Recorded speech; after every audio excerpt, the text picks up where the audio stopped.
নমস্কার দর্শক বন্ধুরা, স্বাগত জানাই আমার চ্যানেল আয়ুষ দ্য ফিল্মি পোকোয়ামে।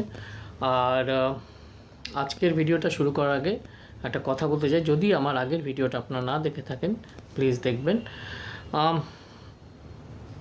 সেখানে আমি বলেওছি যে প্রতিটি ভিডিও এবার থেকে আমি তিলোত্তমাকে ডেডিকেট করে বানাবো। আর আমার মাকে তো আমি এটা ডেডিকেট করতামই, এবং এবার থেকে তিলোত্তমাকেও আমি প্রতিটি ভিডিও ডেডিকেট করব।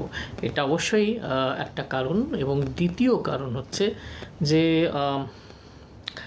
এখানে কিন্তু এই ভিডিও যে বইটি আমি কথা বলতে চলেছি, একজন মহিলা সেটি লিখেছেন এবং প্রকাশও করেছেন। বইটির নাম হচ্ছে সংকটে গৌর সূচনা পর্ব। লেখিকার নাম হচ্ছে অঙ্গিরা দত্ত দণ্ডপাঠ, যিনি এর আগেও শিলালেখ নামে একটি চমৎকার বই লিখেছেন, এবং যেটি দুটি ভাগে রয়েছে, এবং ঐতিহাসিক কাহিনী রচনায় উনি খুব নাম করেছেন। ওনার প্রচুর প্রশংসা নানা দিকে বই পড়ায় শোনা যাচ্ছে। এটি প্রকাশ করেছেন চর্যা পাবলিশার্স, এবং এখানে দেখুন উনি একটা সই করে দিয়েছেন, আমাকে অটোগ্রাফ লিখে দিয়েছিলেন 17ই জুনে। আমি এটা পড়েছি জুলাই মাসে, কিন্তু রিভিউ করছি অগাস্ট মাসে, কেন সেটা বুঝতেই পারছেন। যাই হোক, প্রচ্ছদ ও অলঙ্করণ হচ্ছে তমজিৎ দেবের, এবং বর্ণশুদ্ধি হচ্ছে শুভ রায়চৌধুরীর। এটা উৎসর্গ করা হয়েছে দাদু ভাই আর মাম্মামকে। এটা একটা ঐতিহাসিক থ্রিলার আপনি বলতে পারেন, কিন্তু শুধুমাত্র যেটা এখন বেশ কিছু লেখক লিখছেন, বেশ কিছু বছর ধরেই লিখছেন, এবং অনেকেই খুব ভালো লিখছেন। কিন্তু গড়পড়তা যে ঐতিহাসিক থ্রিলার, তার সঙ্গে কিন্তু এই বইটির একটি পার্থক্য আছে। সেই পার্থক্য নিয়েও আসবো। আগে বইয়ের গল্পটা খুব সামান্য একটা আভাস আপনাদেরকে দিয়ে রাখি, কারণ বইটির গল্প যদি আমি এখানে সবিস্তারে বলতে চাই আপনারাও বোর ফিল করবেন, এবং বইটির প্লটটি কিছুটা কীভাবেও হয়ে যেতে পারে, অজান্তেই হয়তো করে দিলাম আমি সেটা এই বইটার প্রতি একটা অবিচার করা হবে বলে আমি মনে করি। সময়কাল হচ্ছে বিখ্যাত পাল বংশের রাজাদের রাজত্বের সময়, যারা বাংলায় একটি নতুন যুগের সূচনা করেছিলেন।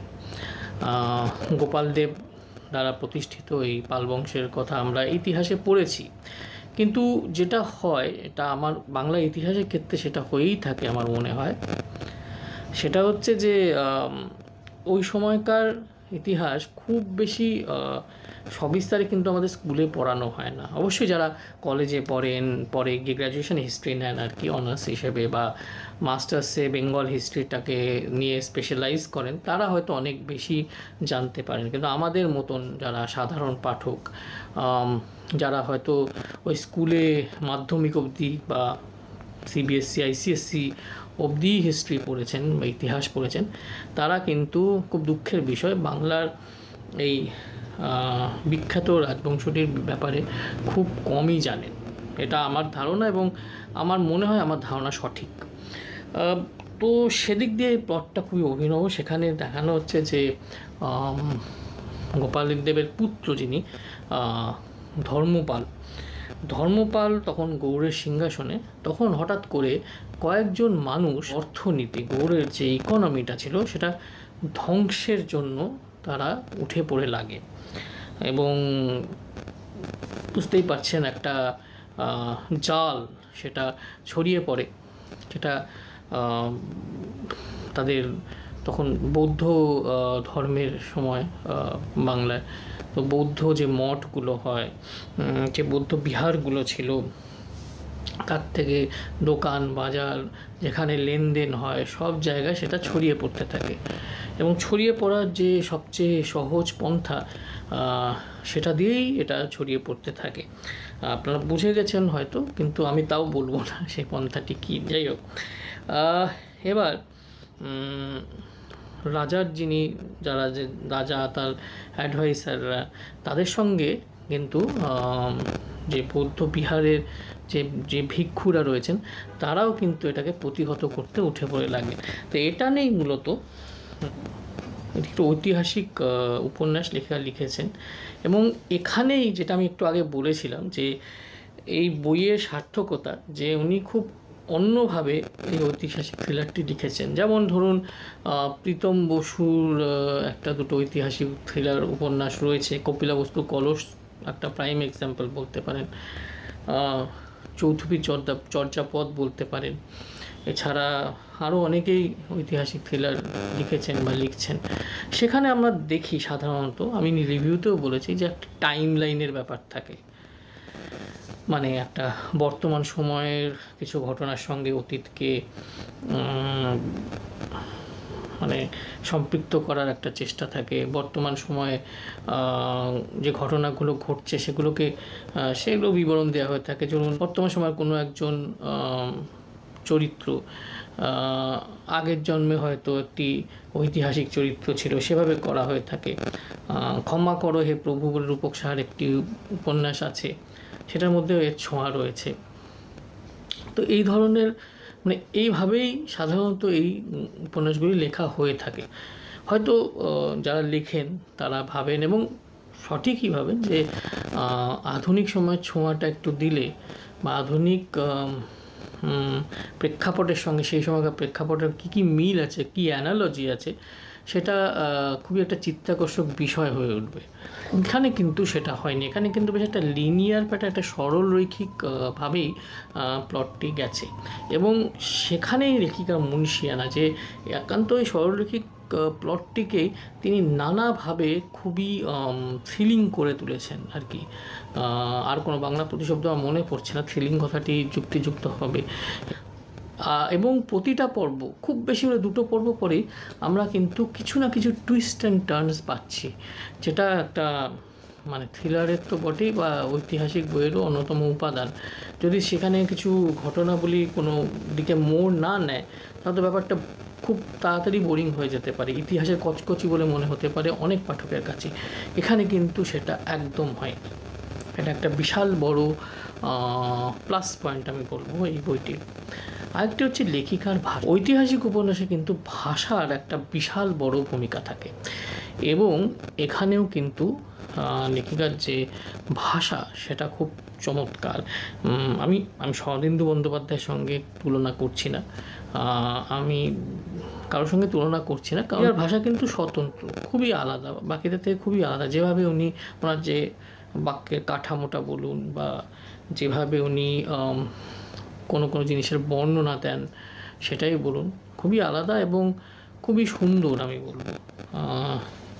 এবং আমার মনে হয় যে ঐতিহাসিক উপন্যাসকার হিসেবে বা ঐতিহাসিক কাহিনীকার হিসেবে উনি কিন্তু, যাকে মিরাক্কেল মীরের ভাষায় বলতে পারি, যে আপনি থাকছেন ম্যাম, আপনি থাকছেন স্যারের মতো, আপনি থাকছেন ম্যাম।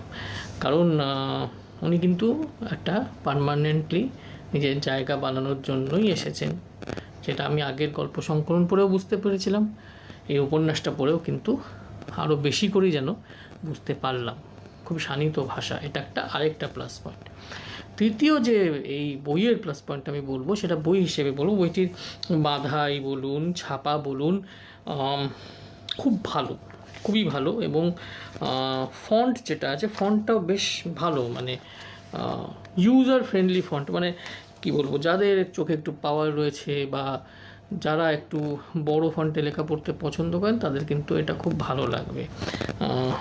বইটি হাতে ধরে বেশ আরাম, এটাও একটা বড় প্লাস পয়েন্ট। এবং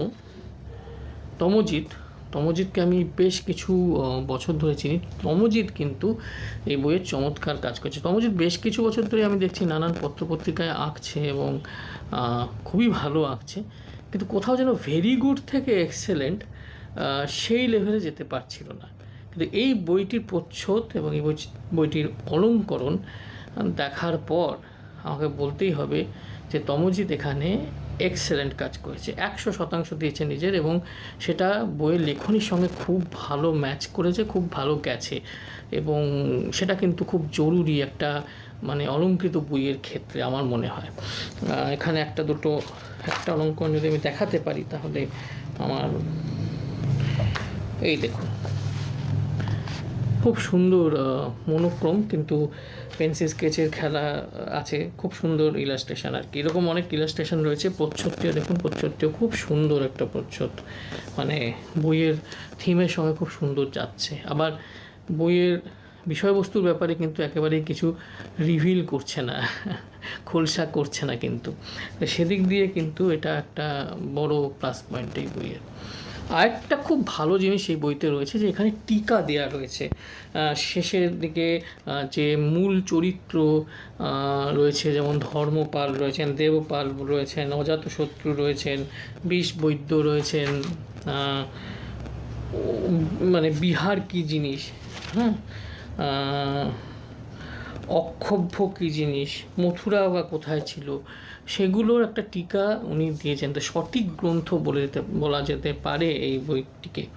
এবং ভূত ডামর অপরাজিত, এগুলোরও একটা ভূমিকা রয়েছে উপন্যাসে, এগুলো উল্লেখ রয়েছে।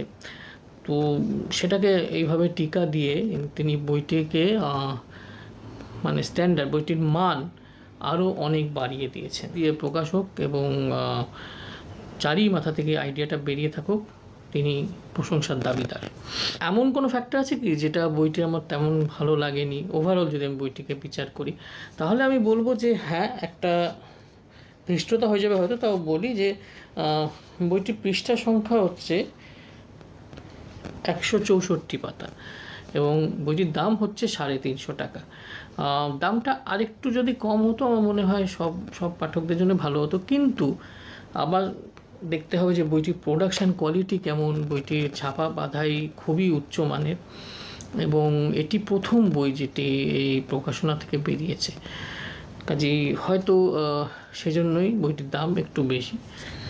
এছাড়া খলক দত্ত, সহস্রাক্ষী, তিস্য, এই 3 চরিত্র রয়েছে এই উপন্যাসে। তাদের মধ্যে একটা কিছু সংলাপ রয়েছে, বার্তালাপ রয়েছে। সেই জায়গাটা আমার ব্যক্তিগত দিক থেকে একটু দীর্ঘায়িত মনে হয়েছে, কারণ সেটা কিন্তু প্রায় বইয়ের খুব একটা ক্রুশিয়াল জায়গায় আসে। আমি জানি সেটা জরুরি ছিল হয়তো, কিন্তু সেটা আরেকটু ছোট রাখতে পারতেন আর কি। এছাড়া বইটিতে আমার মনে হয়েছে যে আরেকটু মানচিত্র, বা যেহেতু একটি ঐতিহাসিক বই আর কি, আরেকটু মানচিত্রের ব্যবহার হলে হয়তো ভালো হতো। এইগুলোই আমি বলবো। এগুলো খুবই ছোট ছোট পয়েন্ট, না দিলেই নয়। আমি যেটা ইংরেজিতে বলি হয়তো নিট পিকিং করছি, কিন্তু মনে হলো তাই বললাম আর কি। কিন্তু আমাকে যদি সামগ্রিকভাবে বইটির রিভিউ বলা হয় যে তুমি এক বাক্যে কি বলবে এই বইটির বিষয়ে, আমি বলবো যে এটি একটি আনপুট ডাউনেবল বই। মানে বইটি পড়তে শুরু করলে থামা কিন্তু মুশকিল। এই গতিশীল ঐতিহাসিক থ্রিলারটা কিন্তু খুব নাম করতে চলেছে, খুব বিখ্যাত হতে চলেছে। আজ যদি বিখ্যাত নাও হয়, আজ থেকে 5 বছর পরে এই বইটির নাম কিন্তু অনেকেই নেবেন, এটা আমার দৃঢ় বিশ্বাস। ছোটোখাটো খুঁত থাকতেই পারে, সব বইতেই থাকে, কোনো বই নিখুঁত নয়, কিন্তু ছোটোখাটো খুঁত ছাড়া এই বইটি কিন্তু একটি অত্যন্ত প্রামাণ্য দলিল আমি বলবো সেই সময়কার, এবং একটি গ্রিপিং থ্রিলারও বটে। কাজেই এই বইটি অবশ্যই আমি রেকমেন্ড করব পাঠকদের এবং ভিউয়ারদের, মানে যারা আমার এই ভিডিওটি দেখছেন। এই ছিল সংকটে গৌড় নিয়ে আমার ভিডিও। আশা করি আপনাদের ভালো লেগেছে। অনেকদিন পর একটা রিভিউ ভিডিও দিলাম। মনটা অতটা ভালো নেই, কিন্তু কাজ তো করে যেতে হবে। কাজেই হয়তো একটা কেজো ভিডিও হয়ে গেল, আমি জানি না সেটা। যাই হোক, আশা করি ভিডিওটা আপনাদের ভালো লাগবে। ভালো থাকবেন, সুস্থ থাকবেন, এবং এখন যেটা সবচেয়ে জরুরি, নারী পুরুষ নির্বিশেষে কিন্তু খুব সাবধানে থাকবেন। আমাদের আশেপাশের পৃথিবীটা কিন্তু ক্রমশই অসুরক্ষিত হয়ে যাচ্ছে। শুভরাত্রি, টাটা।